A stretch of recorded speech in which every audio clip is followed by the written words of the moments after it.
Design Leader Insights is brought to you by Fuego UX. Fuego UX is a leading UX research, strategy, and design consultancy.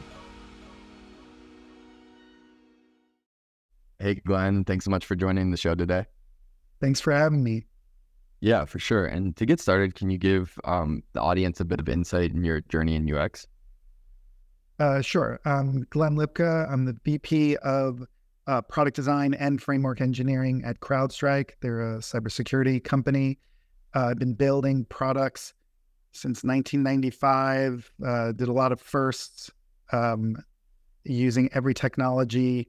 One of the first SaaS softwares. I had moved to the Bay Area after 9/11 from New York City, and I had joined a company named Marketo as the first employee. I designed and built that entire system, and was there for 10 years and went through going public. Been a part of several different kinds of companies and teams before joining CrowdStrike this year.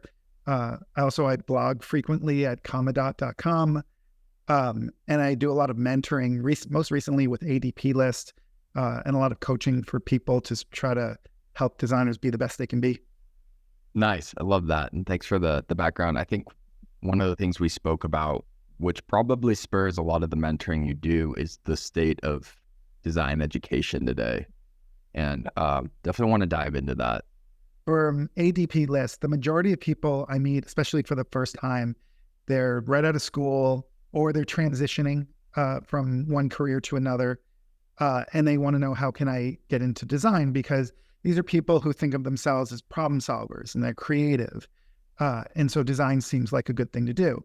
Unfortunately, I believe that colleges, specifically HCI programs, and also boot camps, are not teaching people how to do the job. They're not giving them the foundation that they need to succeed. Just some examples, they're teaching them mostly mobile design or website design. They're not teaching them B2B product design. Whereas I believe more jobs are available in product design, more career growth, more money, more stability, and they're just not teaching that at all.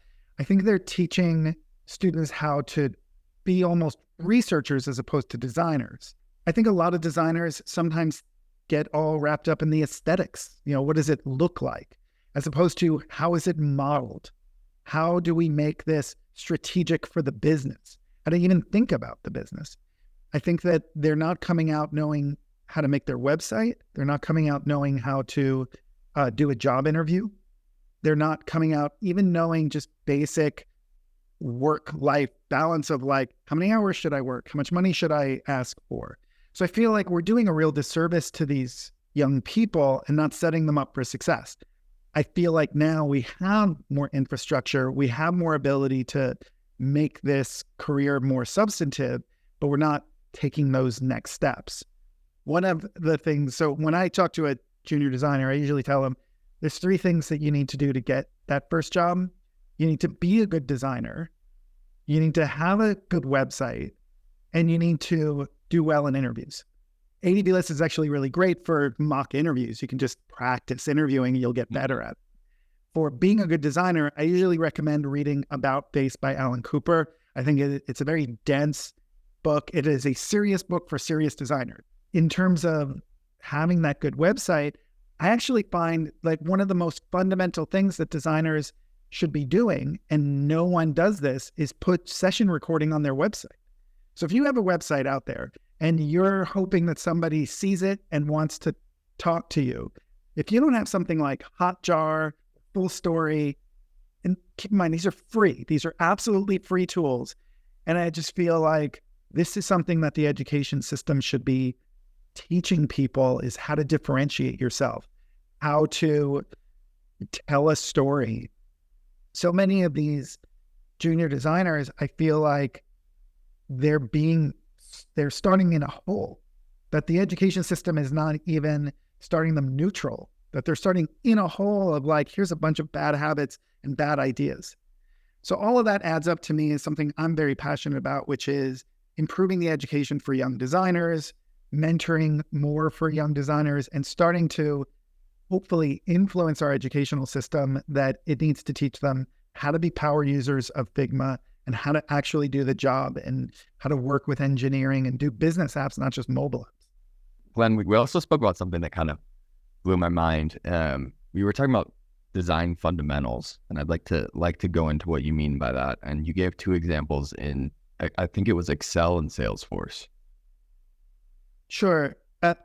A lot of times design is talking about the way something looks. And Steve Jobs actually, for all of his flaws, he did a lot of things right. And one of them was saying design is not the way it looks. Design is how it works.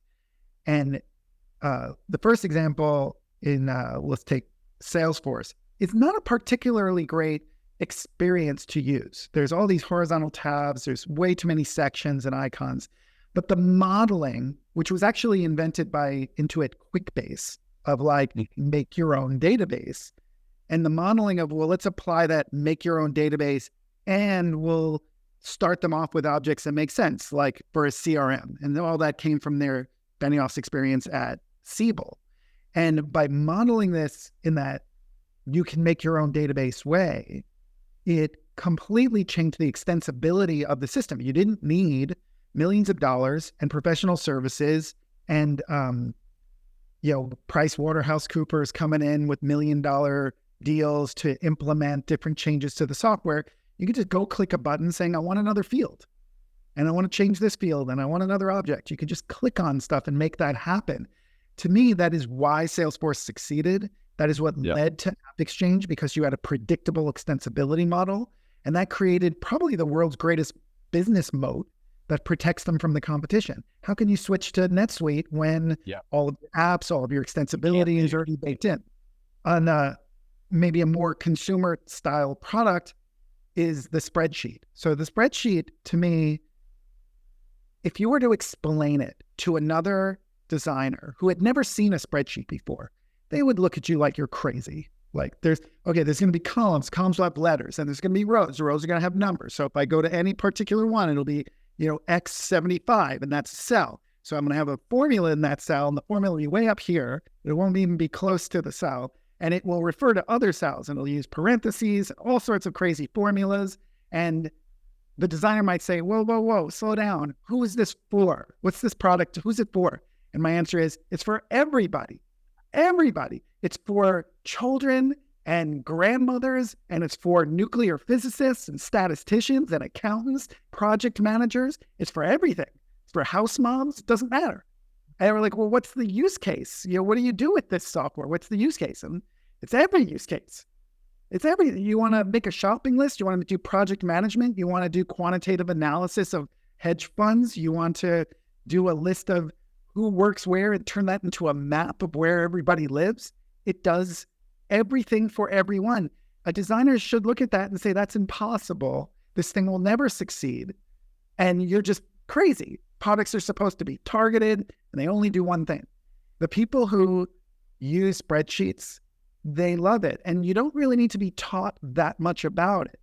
And to me, that is probably the world's greatest designed software ever. That it's creative, it is open-ended, it creates a platform, not just a straightforward use case. It really opens the door to the user being creative and coming up with different ways to use it. I think there should be much more of that in the world. I actually think that Salesforce is an example of that. Because it was open-ended, you could do more things with it. You can do support clouds, and you can do other exciting things with it. And this is the kind of thing that I want designers today to take a lesson from. You don't make amazing designs by just asking people what they want or saying, do you prefer this or that?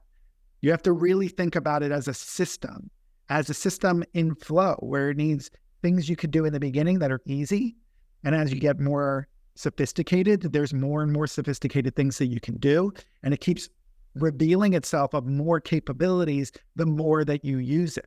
And I want designers to realize you can drive vision in a company. You can say what the next version of the world would be like. You can show how your value can be quadrupled or 10x if you were to model things in a different way.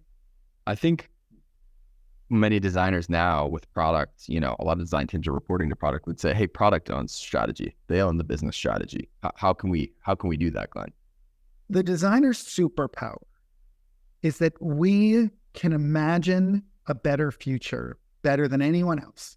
That our imaginations, and even to take it further, we can draw a picture of it. That the ability to draw a picture of a better future is an incredible superpower. The ability to persuade requires having like a vision.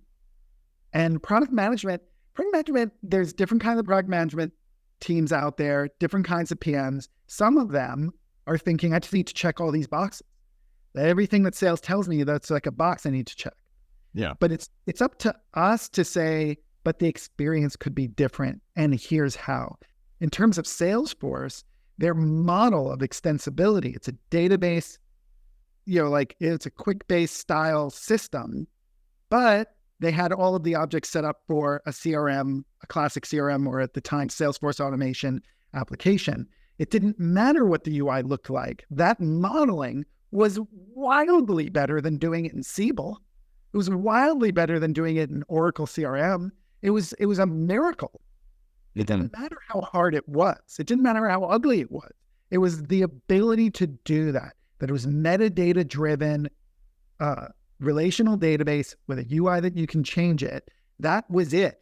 And I would say that is something that anyone ultimately can say that's the vision. But that was the key thing that made them special and different, and that they've been trying to fix their UI ever since and not been successful necessarily at doing that. But the UX is more than just individual use cases and what you click on. It's the model of the whole thing. And that's where I want designers to think bigger than just some modals equal a use case. Yeah, Glenn, absolutely love it. Thank you so much for sharing these insights today. It's my pleasure. Thanks for having me.